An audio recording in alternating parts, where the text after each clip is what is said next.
Waalaikumsalam warahmatullahi wabarakatuh.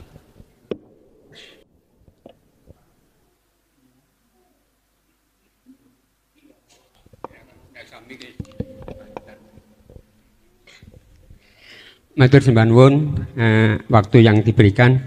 Tadi dijelaskan masalah hakikatnya hakikat.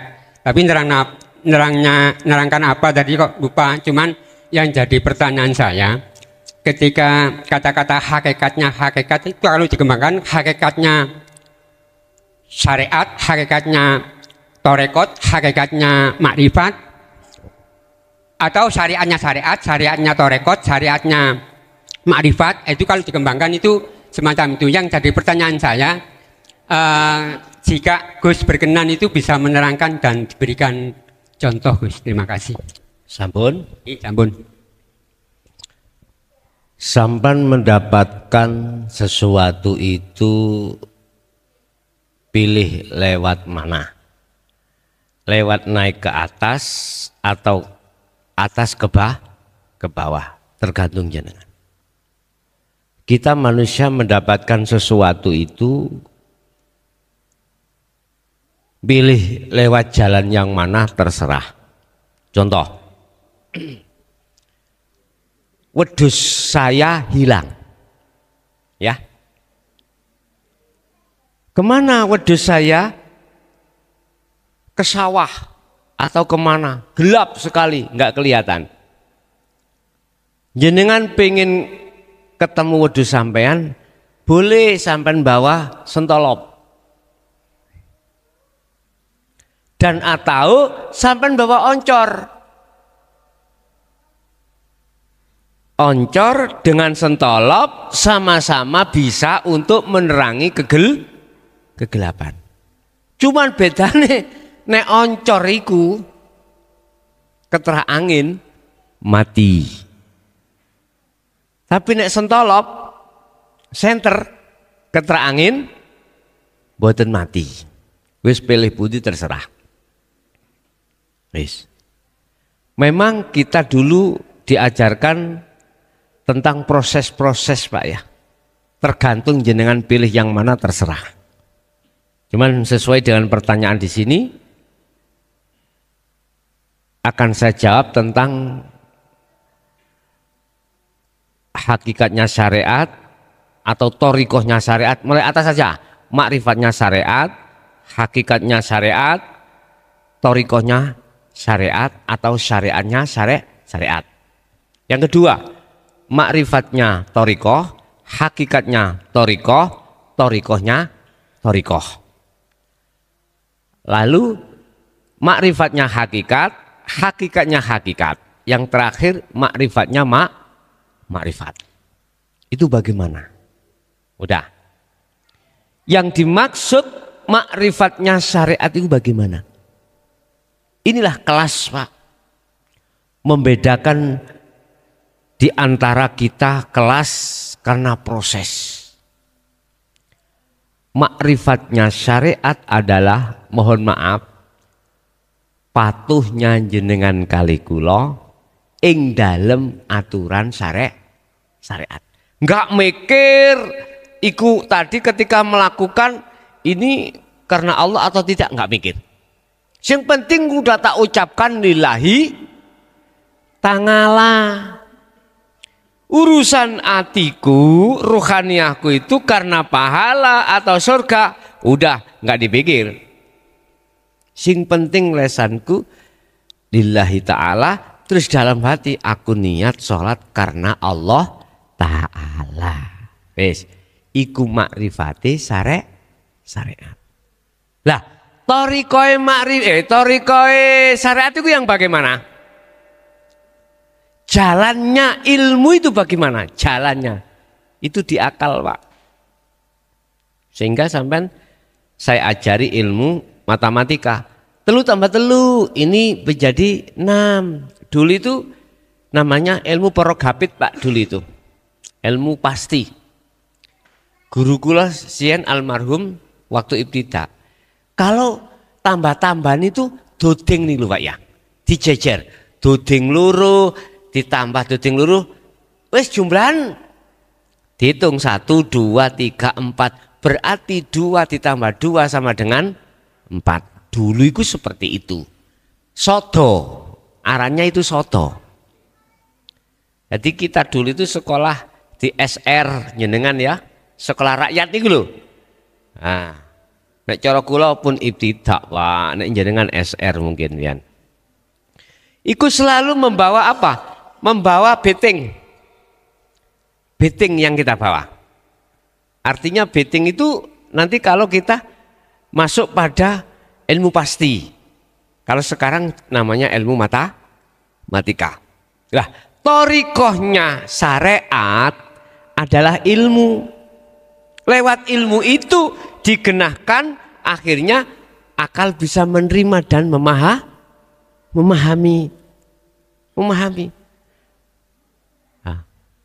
Oh kok thoriqoh? Hakikat dulu ya?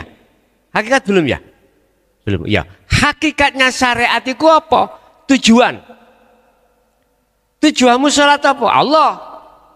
Tapi akhirnya kita mendengar atau melihat kelingan teringat pasar. Berarti pasar itu hakikatnya syariat. Bisa? Cetok? Saya ulangi lagi. Hakikatnya syariat itu adalah tujuan kita bersyariat. Syariatnya kita contoh sholat. Sholat aja lah wis. Kita ribut sholat aja dulu. Biar nanti kita mendandani sholat. Tujuan kamu sholat menyembah Allah, bos. Menyembah. Di situ dikatakan ini wajhatu wajhiya lilladzi fataras samawati wal ardh. Doa iftitah ya. Ku arahkan wajahku wajahnya hidup yang menguasai jagat langit dan bumi dan sebagainya. Tetapi fakta di lapangan, hakikat syariat kita itu tadi, yang melihat pasar ya pasar, melihat bojo ya bojo, melihat anak ya anak, dan seterusnya. Gak mungkin Pak teng mriku itu bisa ke Allah, gak mungkin. Jelas? Yes. Iki fakta di lapangan saya katakan. Karena apa? Sehingga Allah katakan fawailul lil musallin alladzina hum an sholatihim sahun. Jelas wis. Dulu itu Pak, guru saya ngaji itu kalau memaknai fawailul itu adalah neraka wel. Kalau adem itu nemen ademe, kalau panas luar biasa panasnya daripada neraka yang lain. Itu jarene dulu. Nah, ternyata neraka wel atau kerusakan itu bagi orang yang sholat lalai. Fawailul lil musallin. Siapa yang sholatnya itu yang rusak, yang akan diberikan Allah kerusakan. Alladzina hum an sholatihim sahun, yaitu orang yang sholatnya dalam keadaan lalai pada Allah. Nah ini kalau dibuka di dalam hikam, dibuka di dalam tafsir muhakamah, sahun niki tidak seperti apa yang ku katakan tadi. Dikatakan sahun lalai itu gini Pak, sudah waktunya gak cepet-cepet sholat sampai kehabisan waktu. Kalau masuk di ranah wilayah hakikat tambah nemen Pak. Di dalam sholat pun manakala lalai juga begitu. Ini hakikatnya sholat kita secara syariat menyembah berhala. Pun muring-muring. Berupa apa berhala kita? Berupa selain Allah. Ini dari sudut kacamata hakikat, bukan syariat. Lalu thoriqohnya syariat bagaimana? Jalan. Akal ini Pak. Akal ini dipergunakan oleh nafsu sebagai lintasan untuk membisiki nafsu supaya untuk membisiki ruh untuk beriman selain Allah. Contoh. Hujan sangat lebat. Petir menyambar. Ada satu pohon, kita tahu depan kita disambar petir, sampak gosong pecah. Ada ya Pak ya? Nah, nafsu lewat akal itu membisikkan terhadap ruh kita. Kal, ngomong yo, nangoni roh yang membelah pohon itu adalah petir. Oke, kita urai. Pohon dan petir, khalik apa makhluk? Makhluk. Akal mesti ngomong, kalau tidak ada petir yang menyambar, nggak mungkin pohon Akal masuk Pak nggih? Itu diterima oleh ruh kita, akhirnya percaya. Nah ini, ingat, akal dijadikan nafsu sebagai jalan untuk membisikkan ruhaniah kita supaya tidak beriman kepada Sang Yang Tunggal. Alladzi yuwaswisu fi sudurin nas minal jin nati wan nas. Mana jinnya, mana nasnya?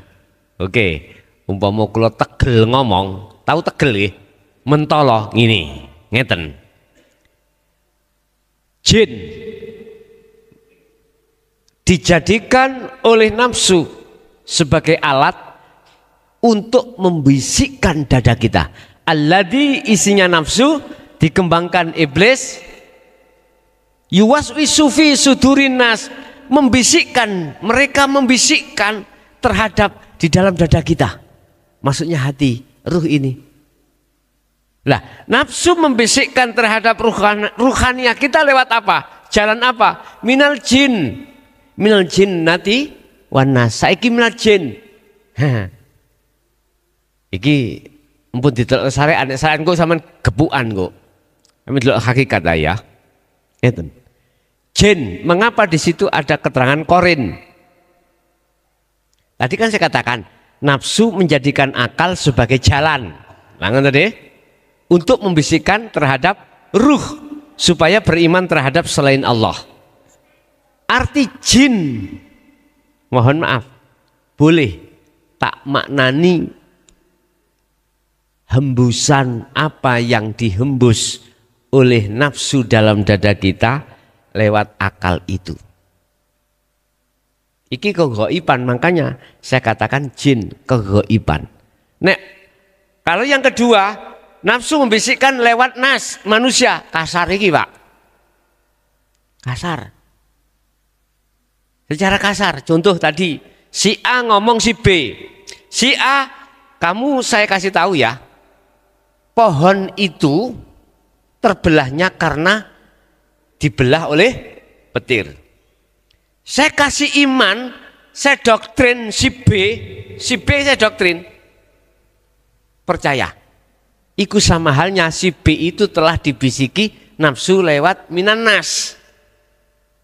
Saya berarti ikin nas iki.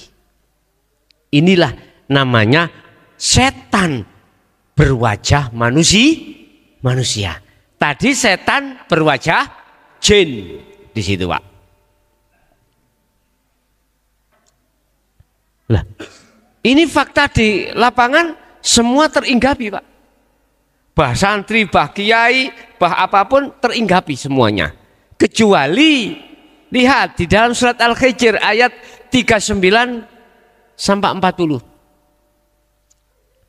39 Allah katakan, Iblis Pak ngomong, ya Rob, wahai Tuhanku, berhubung saya sudah panjenengan cap sebagai makhluk yang ingkar, izinkanlah saya untuk menyesatkan Adam dan anak putu Adam.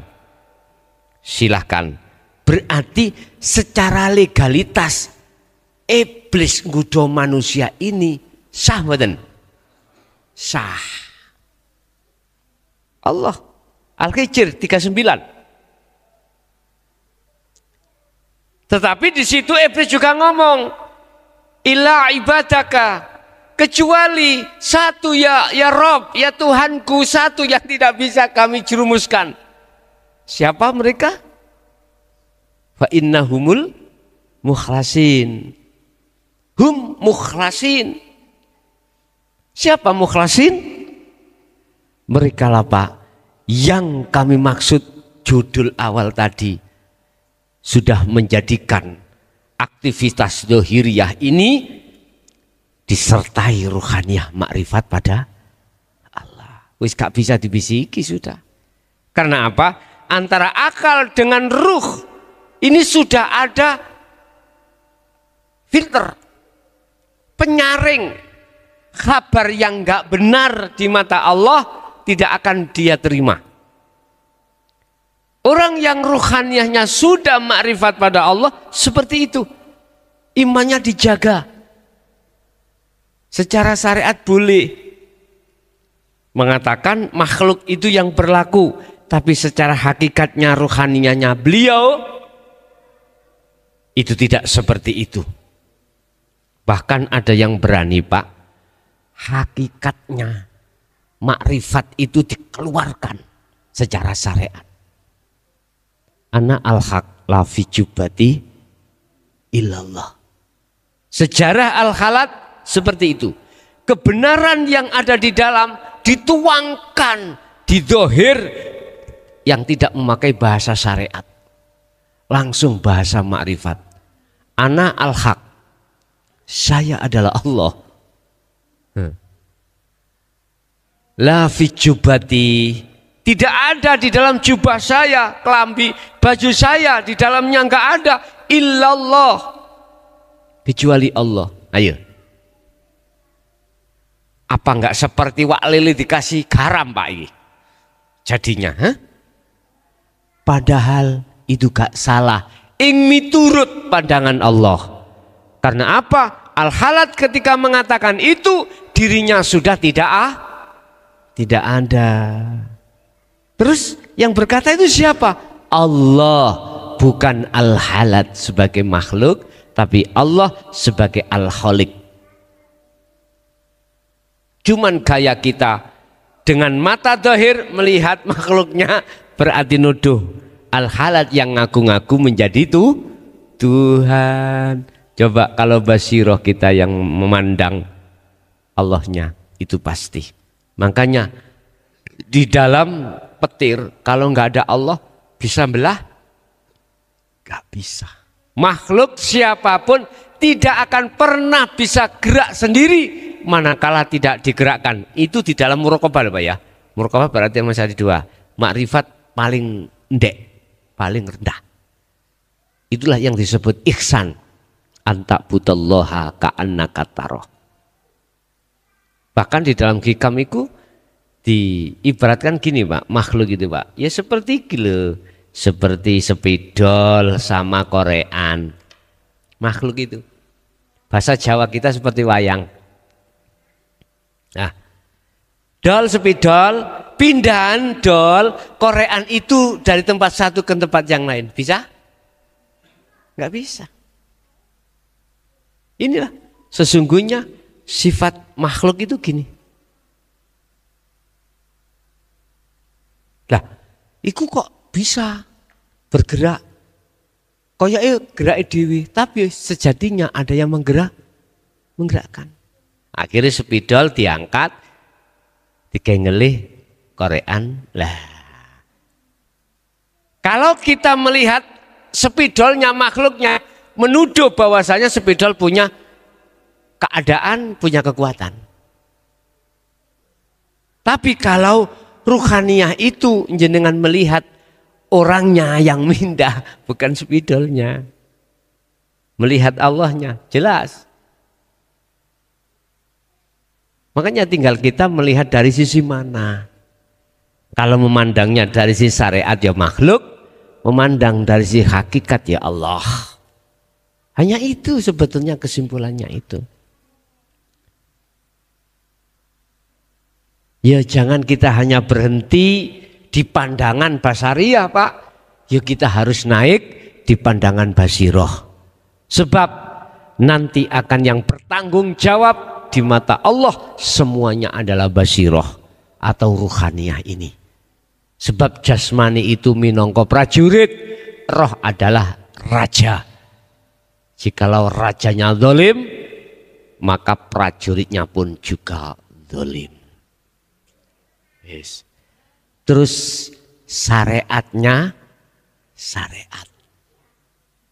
Tadi makrifat torikoh, hakikat torikohnya syariat, sekarang syariatnya syariat.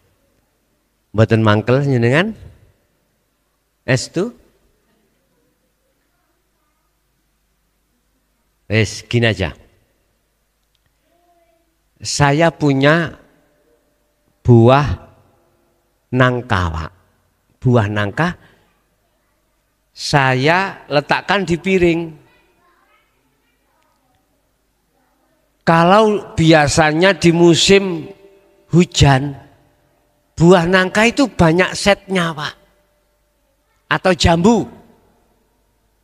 Kelihatannya bagus, tapi ketika dibuka busuk. Saya letakkan piring, saya kasihkan jenengan. Jenengan bilang apa? Ya wis gak usah dinamakan. Itulah sebetulnya. Kulitnya kulit. Syariatnya orang syariat. Syariatnya orang syariat. Laksana seperti ini. Siapapun jenengan gak mungkin mau menerima. Sebetulnya itu tapi tidak merasa. Yukhadi'una Allah walladzina amanu wa ma yakhta'una illa anfusahum wa ma yas'urun. Lihat. Banyak di antara golongan orang-orang yang memungsui Allah. Walladzina amanu, dan memungsui orang-orang yang beriman pada Allah.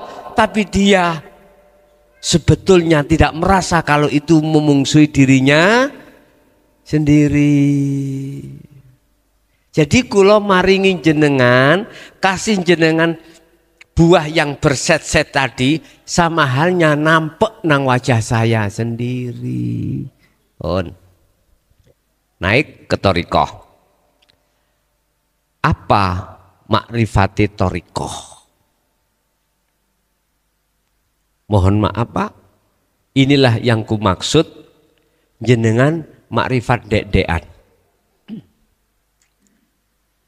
Dalam taraf nama. Makrifat kita di thariqah itu sebatas nama. Sehingga sampai kapanpun nama itu harus dikumandangkan. Allah, Allah, Allahu, Allah, gitu dah. Tapi itu memang pembelajaran. Proses kita untuk bisa selalu ingat pada Allah. Ya jangan diketawain dulu. Jangan dipaido dulu. Paido itu bahasa Indonesia Pak. Jangan diomelin dulu karena itu proses. Biarlah itu nanti sampai pada ma'rifatnya. Makanya oleh karenanya tolong jenengan kalau berthariqah hanya memegang sir, lekas. Anda harus membawa sirul asrar, itu endingnya. Hakikatnya thariqah kita itu Pak ya, masih bermakrifat Allah sebatas nama. Thariqahnya thariqah kita masih jalan di tempat. Jalan tempat ini. Apa tujuan kita? Wusul pada Allah. Tetapi kita tidak bisa wusul pada Allah, itu berarti kita masih jalan di tempat. Yes. Terus selanjutnya mari thariqah terus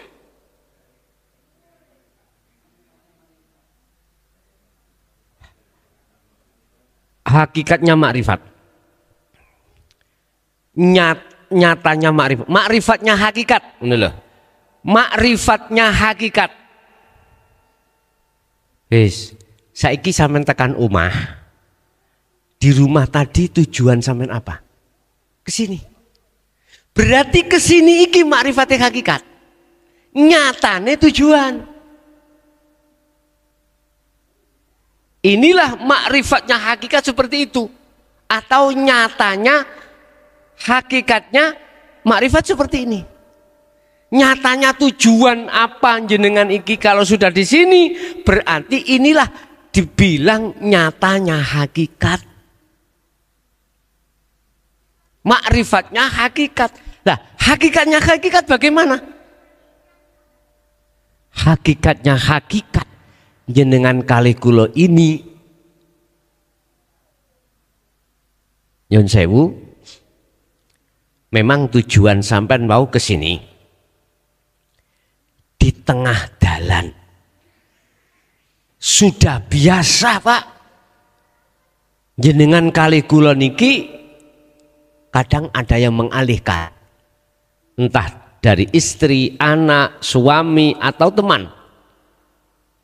Kate nanti ya, anu kate budal ngaji, nyata, ayo ngopi dulu, ayo ngopi. Kadang-kadang seperti itu. Akhirnya hakikatnya hakikat itu terkendala dengan itu. Berarti masih di dalam proses perjalanan. Kalau sudah sampai pada tempat berarti itulah makrifatnya hakikat atau nyatanya hakikat. Wis, makrifatnya makrifat. Ya ini Pak. Udah wis, habis. Wa ma arsalna min qablika mir rasulin illa nuhi ilaihi annahu la ilaha illa ana fa'budun. Al-Anbiya 25. Muhammad, aku tidak akan mengutus utusan sebelummu termasuk dirimu jikalau tidak mau membawa ayat ini. Inilah wahyu yang tertinggi. Inti dari segala wahyu apa? La ilaha illa ana. Tidak ada Tuhan kecuali aku. Terangno Muhammad, jelasno nang umatmu. Maka dengan dasar surat Al-Anbiya ayat 25 inilah Pak, mengapa saya sampai malam hari ini tidak henti-hentinya menyerukan saudara saya untuk merevolusi iman. Jujur Pak, mulai tahun 2000 saya Pak ya, tahun-tahun yang paling kritis bagi saya ketika saat menyampaikan itu bertemu di tahun 2007. Sungguh namanya cacian itu Pak, mohon maaf, makian, hinaan. Bahkan saya mendapatkan titel Al-Majnun. Dan titel itu saya dapatkan dari figur tokoh agama. Loh, sungguh. Dan itu tidak menjadikan saya berhenti. Muhammad, aku tahu dadamu sempit karena umatmu itu menolaknya, bahkan mencaci apa ajaranmu. Tapi kembalilah padaku. Yang membuat itu siapa? Antengnya saya akhirnya di situ Pak. Jadi saya nggak repot-repot. Siapapun yang mau dan tidak mau, saya tidak merepotkan diri. Apa-apa.